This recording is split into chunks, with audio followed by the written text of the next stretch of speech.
आज मी पण सचिन या आमच्या फिल्मच्या प्रमोशनच्या निमित्तानं आम्ही आज एक फ्रेंडली मॅच खेळलो शिवाजी पार्कवर.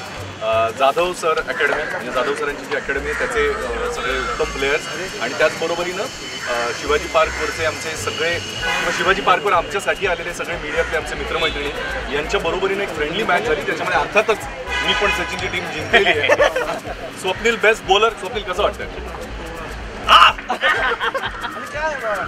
कसं नाही की सचिन कधी कॉन्ट्रोवर्सीला उत्तर देतो, बॅट उत्तर देतो.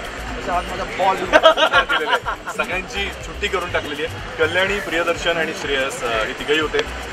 प्रियदर्शन आज बेस्ट फिल्डर.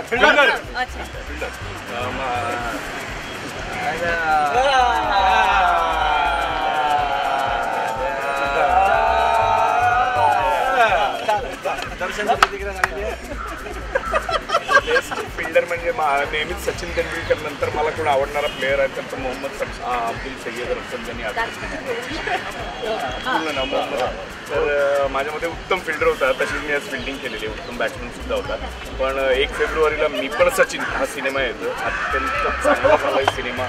श्रेयसचा पहिलाच सिनेमा आहे. खूप मन लावून खूप पॅशनने सिनेमा केला आहे श्रेयसने. त्यामुळे काही गोष्टी आम्हाला सिनेमात करायचा कंटाळा आलेला असला तरी आम्ही आता परत करायचं आहे का, अजून एक टेक करायचं आहे का, असं कंटाळत का होईना, स्वतःला फुल करत का होईना. विशेषतः जी मॅच झाली 5 दिवस त्याबद्दल, कारण खूप थकायला झालं त्या मॅचमध्ये. फिल्म आहे आणि पहिल्या दिवशी जेव्हा सुरू केली होती तेव्हापासून आतापर्यंत जेवढा पॅशन होतं त्याच्या डबल झालेला आहे सध्या. कारण की आता फिल्म रिलीज होते फायनली.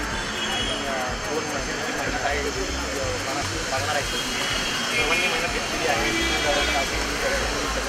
सगळ्यांनी मेहनत घेतलेली आहे. आपल्या त्याच्यापासून ओव्हरऑल फिल्मचा आवाका बघितलं तर फिल्ममध्ये जी जर कॅनव्हास आहे खूप मोठा आहे. त्याप्रमाणे बाकीचे जे पूर्ण एक सचिन तेंडुलकर किंवा विराट कोहली जर असला तर एकटा मॅच जिंकू शकत नाही.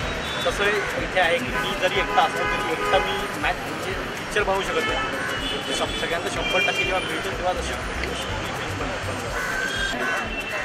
माझ्या तयारीचा व्हिडिओ आत्ता आऊट आहे. मी 100 दिवसाचा एक ट्रेनिंग कॅम्प केलं होतं. 12-13 किलो वजन केलं आणि मला असं वाटतं की ते नसतं केलं तर माझं वजन कधीच कमी नसतं. आय थिंक ॲक्च्युली मी पण सचिनच्या टीमला थँक्यू म्हटलं पाहिजे की त्यांनी मला वजन कमी करायची एक संधी दिली. आणि आम्ही पुण्यात राहिलो होतो. क्रिकेटचं कोचिंग करायचो, ट्रेनिंग करायचो आणि सगळं करायचो. खूप मजा आली. खूप पेनफुल होतं. मी अगदी मान्य करतो की रोज एकदा मनाने मी फिल्म सोडायची.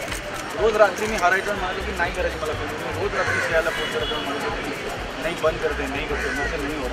आणि मग तो मला समजवायचा, कधी मी त्याला समजवायचो. कधी तो मला म्हणतो की दादा रुक जाते का, नाही करते, नाही करते, कलका दिन देखते फिर करतो. असं करत करत करत करत करत मला असं वाटतं की माझ्यासाठी पर्सनली खूप मोठी अचिव्हमेंट आहे की 7 तासाचा रोजचा रेजिम होता क्रिकेट फिटनेस वगैरे मिळून.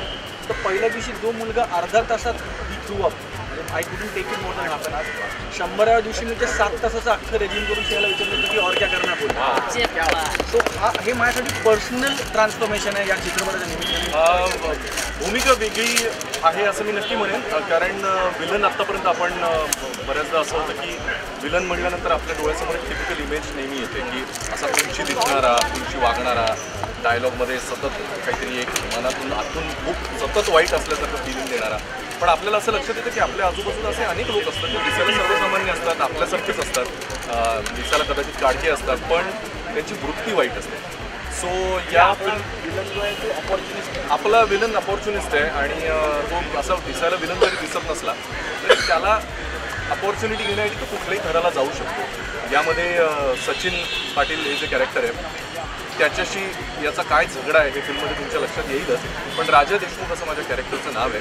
आणि माझ्यासाठी चॅलेंजिंग गोष्ट अशी होती, जसं स्वप्नीला त्याने त्याच्या फिटनेससाठी आणि क्रिकेटर दिसण्यासाठीचे प्रयत्न केले, तसं मी सुद्धा फिल्ममध्ये क्रिकेटर असल्यामुळे श्रेयसची आम्हा सगळ्यांकडून अशी अपेक्षा होती की आमच्या बॉडी लँग्वेजमध्ये ते दिसलं पाहिजे.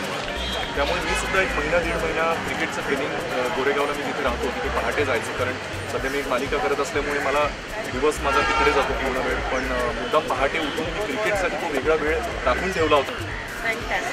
मला आता ते सगळं ऐकताना परत एकदा सगळी जर्नी गेली समोर. मी आय थिंक 3 का 4 वेळा बघितला आहे तो व्हिडिओ.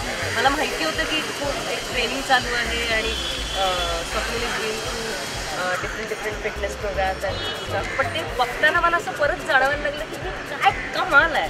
म्हणजे पॅशन, डेडिकेशन, फोकस, हार्डवर्क सगळं एकत्र करून एक खूपच सुंदर अशी एक फॅमिली एंटरटेनर प्रत्येक व्यक्तीला फॅमिलीतल्या बघता येईल एकत्र आणि खूप आशावादाने भरून तुम्ही बाहेर निघाल.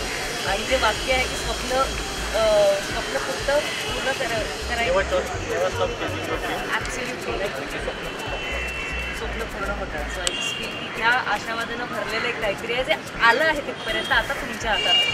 So take it from me.